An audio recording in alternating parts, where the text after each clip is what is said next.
46 संगीत साधना। देवास संगीत का केंद्र रहा है।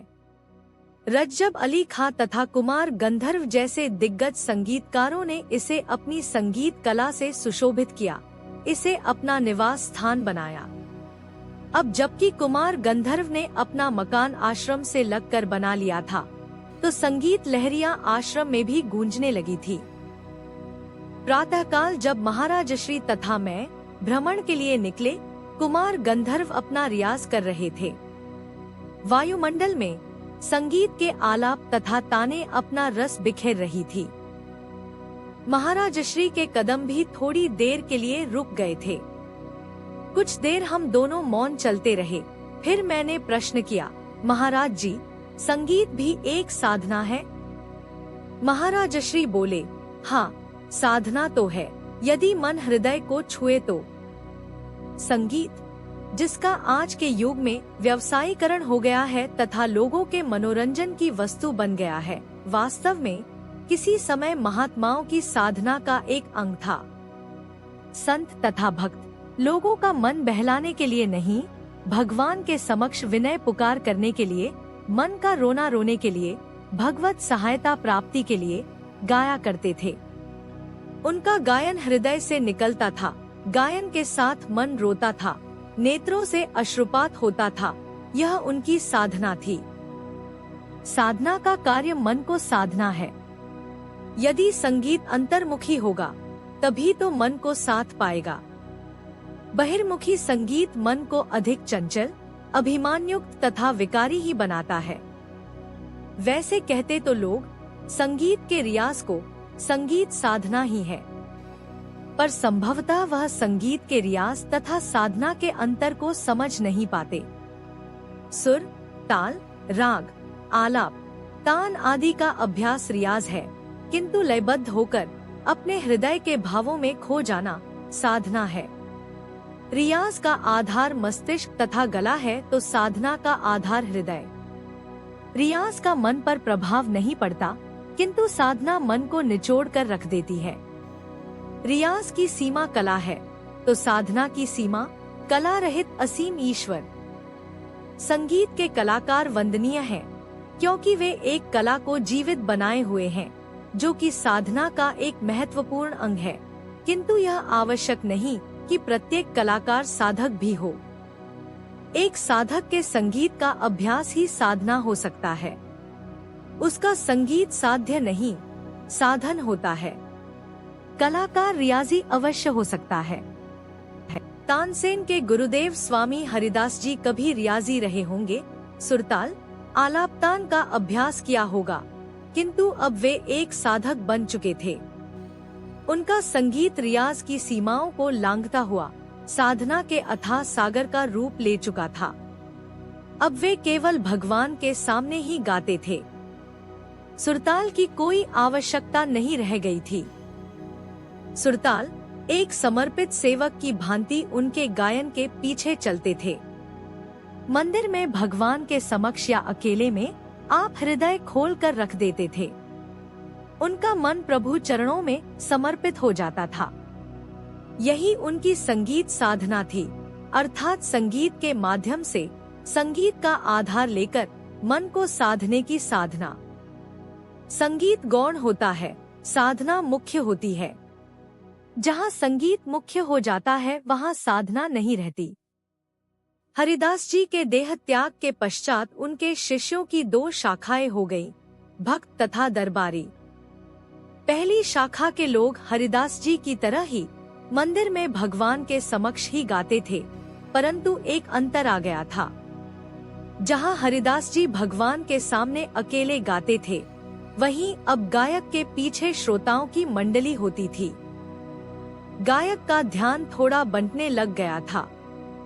वह चाहे भगवान की ओर मुंह करके गाता था, पर यह भी जानता था कि पीछे श्रोता बैठे हैं।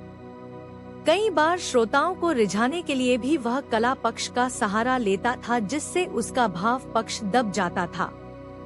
कला प्रदर्शन का भाव उदय हुआ कि साधना समाप्त। भाव हृदय की वस्तु है, प्रदर्शन की नहीं। प्रदर्शन वास्तव में कला का नहीं, कला के अभिमान का होता है। एक दिन वह भी था जबकि अकबर सम्राट को वेश बदलकर हरिदास जी का गायन छुपकर सुनना पड़ा था, क्योंकि हरिदास जी को अभिमान प्रदर्शन नहीं करना था। धीरे धीरे श्रोताओं की संख्या बढ़ने लगी, साथ साथ हरिदास जी के शिष्यों में अभिमान भी बढ़ने लगा। अब गायक का ध्यान पीछे बैठे श्रोताओं की ओर होने लग गया। गायन में मधुरता, रस, भाव, तड़प, विनय में कमी आती गई। हरिदास जी के शिष्यों की दूसरी शाखा दरबारी गायकों की थी। वे भगवान का आश्रय छोड़कर सीधे ही राजाओं तथा नवाबों की शरण में जा पहुँचे थे। वहाँ उन्हें धन, महल, सुविधाएं तथा राज दरबार में आसन सब कुछ प्राप्त हो जाता था। गाते समय वे राजा के अभिमुख होते थे, आजू बाजू दरबारी सभासद बैठते थे। भगवान का स्थान एक घमंडी जीव ने ले लिया था। किसी के मन में भी भाव नहीं था, केवल कला की ही सराहना होती थी। गायक भी बढ़ चढ़कर कला का अभिमानयुक्त प्रदर्शन करने पर ही केंद्रित रहता था। आज के युग में शास्त्रीय संगीत हो, सुगम संगीत हो या भक्ति संगीत, सभी श्रोताओं के लिए ही गाए जाते हैं।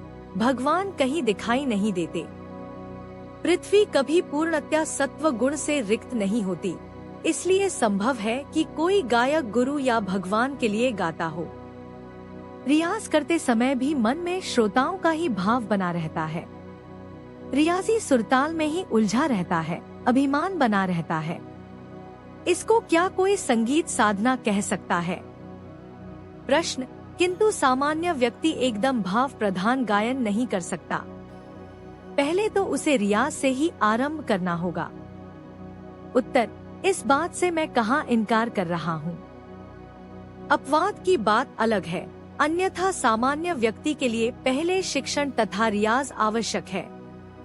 कठिनाई उस समय आती है जब व्यक्ति कला पक्ष तथा अभिमान में ही इतना रम जाता है कि जीवन भर भाव गौण ही बना रहता है।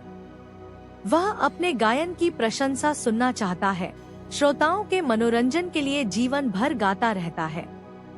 आज प्रायः बड़े बड़े गायक भी भावविहीन गाते हैं, धन के लिए, नाम कमाने के लिए गाते हैं। कितने गायकों का जीवन तपोमय भावमय है।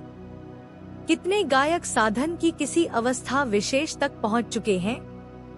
इनमें से कोई हरिदास जी की श्रेणी में आ सकता है क्या? इसका अर्थ ही यही है कि आज यह विद्या साधकों के हाथ से निकल चुकी है। कोई भक्त वृत्ति साधक संगीत में रुचि लेता भी है तो इतना अभिमान पाल लेता है कि उसका भक्ति भाव ही घायल होकर रह जाता है। रही सी कसर उसके प्रशंसक पूरी कर देते हैं। वह भक्ति मार्ग में रहकर भी भक्त नहीं बन पाता। प्रश्न: क्या किया जाए महाराज जी? आज का युग ही ऐसा है। एक संगीत को ही क्या दोष दिया जाए? कौन सा विषय, कला या विद्या है जिसका व्यवसायीकरण न हो गया है? विद्यादान हो या गोपालन, कर्मकांड हो या कोई कला विशेष, यहाँ तक कि सेवा भाव का भी और अध्यात्म का भी। इस पर महाराज श्री बड़े जोर से हंसे, फिर बोले, हाँ भाई, आज का युग ही ऐसा है। वास्तव में मनुष्य तथा उसकी वृत्ति का ही व्यवसायीकरण हो गया है, जिसका प्रभाव हर ओर पड़ा है। युग प्रवाह को कौन रोक सकता है?